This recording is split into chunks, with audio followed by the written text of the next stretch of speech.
Baik, terima kasih pimpinan, Ibu Menteri, Bu Wamen, beserta seluruh perangkat kerja Kementerian P3A yang sempat hadir, kawan-kawan dari KPAI, dari berbagai pemberitaan di media ya terkait isu-isu kementerian. Dari 100 yang saya scroll, Bu, berita Kemen P3 itu sama sekali nggak ada. Jadi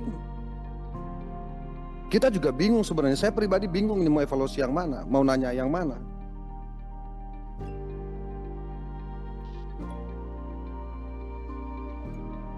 Karena hampir, mohon maaf sekali Bu, program pun gini Bu ya, kalau BNPB kita tuh masih suka ada irisan-irisan kegiatan gitu ya. Kita nggak usah bicara bencana lah. Banyak hal-hal yang beririsan dengan BNPB itu kita datang mengunjungi gitu. Kementerian Sosial ya kaitan dengan sekolah rakyat kita datang kita lihat gitu. Bahkan Basnas ya, Kementerian Agama kami datang kita lihat Bu. Kemen P3 ini kata saya bingung, saya nggak bilang kita ya, saya pribadi bingung gitu. Karena hampir sama sekali kita juga nggak tahu sebenarnya yang dibikin Kemen P3 ini apa. Pimpinan ini juga pertanyaan saya kepada pimpinan juga sebenarnya. Kok kita selama ini ke daerah nggak pernah ya kita datang turun itu yang beririsan dengan Kemen P3A kira-kira gitu loh. Yang prinsip ya, bukan sekedar sosialisasi dan lain-lain, yang prinsip gitu. Kan kita bicara pemberdayaan perempuan.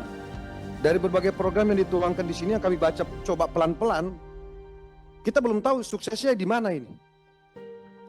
Kita belum pernah diajak Bu Menteri nih. Dari program Kemen P3A khususnya berkaitan dengan pemberdayaan yang betul-betul sudah berjalan, tidak perlu lagi dilakukan pendampingan, ini yang mana? Itu satu. Dari sekian halaman yang saya baca ini Bu, ini saya coba singkat-singkat tadi, semuanya persoalan tentang perempuan, kekerasan, penculikan. Jadi ini sebenarnya kementerian apa Polres sebenarnya? Tidak ada satu poin yang saya lihat ini betul-betul memberdayakan apa. Ini apalagi nih, mohon maaf ini Bu Menteri ya, ini jangan marah Bu Menteri ini kan kakak saya, senior saya. Di halaman 8 Bu, terkait dengan pelaksanaan program kerja, di sini Ibu tuangkan mendukung pelaksanaan program hasil terbaik cepat Presiden dan Wakil Presiden, seperti makan bergizi gratis, cek kesehatan gratis bagi perempuan dan anak, sekolah rakyat, sekolah unggul, serta koperasi desa Merah Putih. Di mana guru-guru madrasah? Ini guru-guru Bu banyak perempuan. Guru-guru ngaji kok nggak ada? Ini juga perempuan. Guru-guru honorer yang sekarang sedang memperjuangkan mereka punya hidup ini juga banyak perempuan. Tapi tidak ada sama sekali disinggung oleh Ibu di sini. Saya nggak tahu apakah hanya sekolah rakyat yang penting, guru-guru ngaji ini nggak penting, saya juga nggak tahu. Kami paham bahwa beban operasional Kemen P3 ini luar biasa Bu, dengan anggaran yang saya kira juga ya bisa kita katakan ya kurang lah kira-kira begitu. Tetapi ini sebuah tuntutan bagi Kemen P3 bagaimana melakukan pola strategi ya, terkait anggaran agar supaya bisa betul-betul menyentuh dengan apa yang didefinisikan oleh kementerian itu sendiri terkait dengan pemberdayaan dan juga perlindungan anak.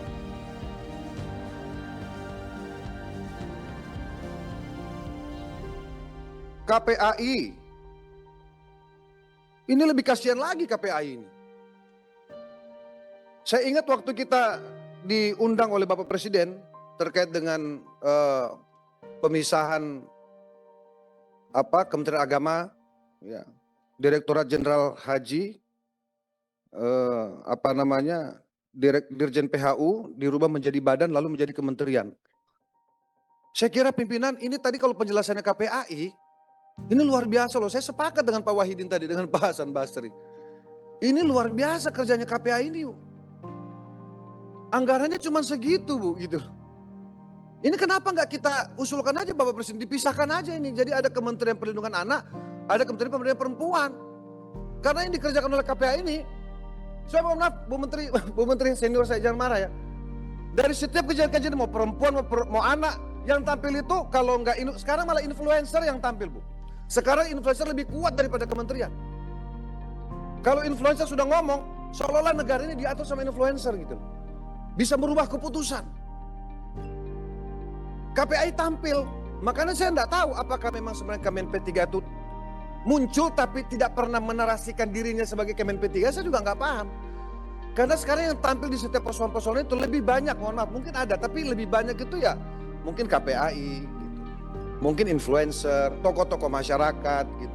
Atau langsung Bapak Presiden. Sekarang seperti itu saya lihat gitu. Tidak pernah. Jadi kerja Kemen P3 ini seperti pengadilan, pasif. Kami DPR juga seingat saya, waktu rapat dengan ada Bu Wamen juga, kita ngobrol udah setahun yang lalu kalau saya nggak salah.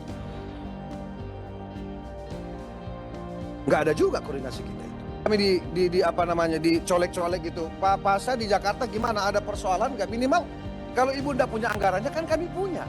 Ibu bisa nempel. Kami butuh ada orang yang bisa menjelaskan secara teknis. Terkait bagaimana kemudian yang disebut dengan pemberdayaan itu apa sih? Karena perempuan mungkin lebih paham perempuan. Kalau kami DPR yang cowok-cowok laki-laki ini mungkin kurang paham gitu.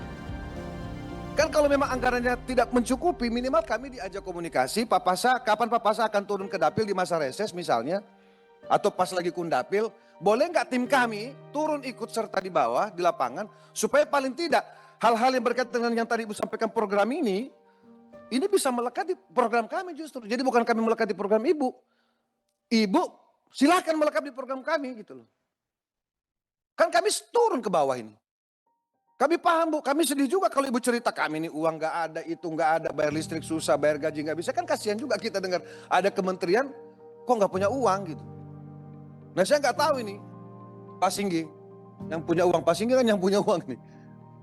Maksudnya gimana nih, ini harus kita bantu loh Kemen P3 ini loh. Jangan sampai cita-citanya besar tapi tidak ada daya, inilah.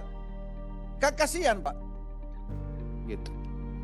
Jadi Bu Menteri sekali lagi mohon, karena cuman Kemen P3 ini saya lihat tidak aktif nih dengan Komisi 8. Yang lain tuh masih komunikasi Bu.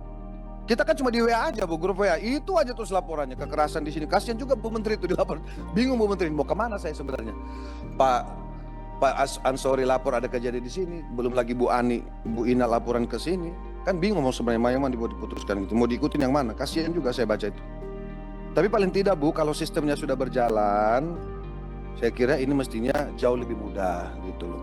Dan kami, fraksi PAN sebenarnya ingin sekali, ya kalau disepakati ya nggak bisa nih, anggaran Ibu ini nggak cukup ini Bu.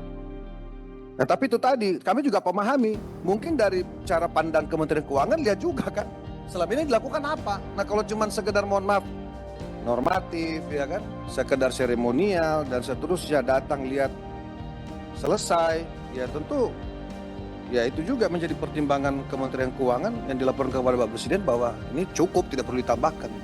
Jadi saya kira itu pimpinan sebagai catatan kami, karena kami rasa Kemen P3 juga kementerian teknis. Ini kementerian teknis Pak, ngurusin perempuan dan anak.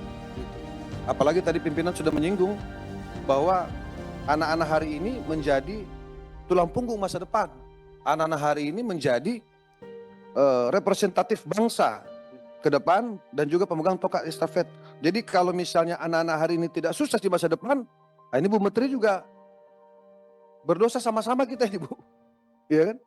Jadi saya kira itu Bu, terima kasih Bu ya. Saya tunggu ini Bu, kita tunggu ini koordinasinya. Bagaimana? Gerindra, Pak Husni, sepakat gak? Terima kasih, saya kira itu saja bisa kami sampaikan. Terima kasih. Mohon maaf atas segala kekurangan. Wallahul muwaffiq ila aqwamit thoriq. Assalamualaikum warahmatullahi wabarakatuh.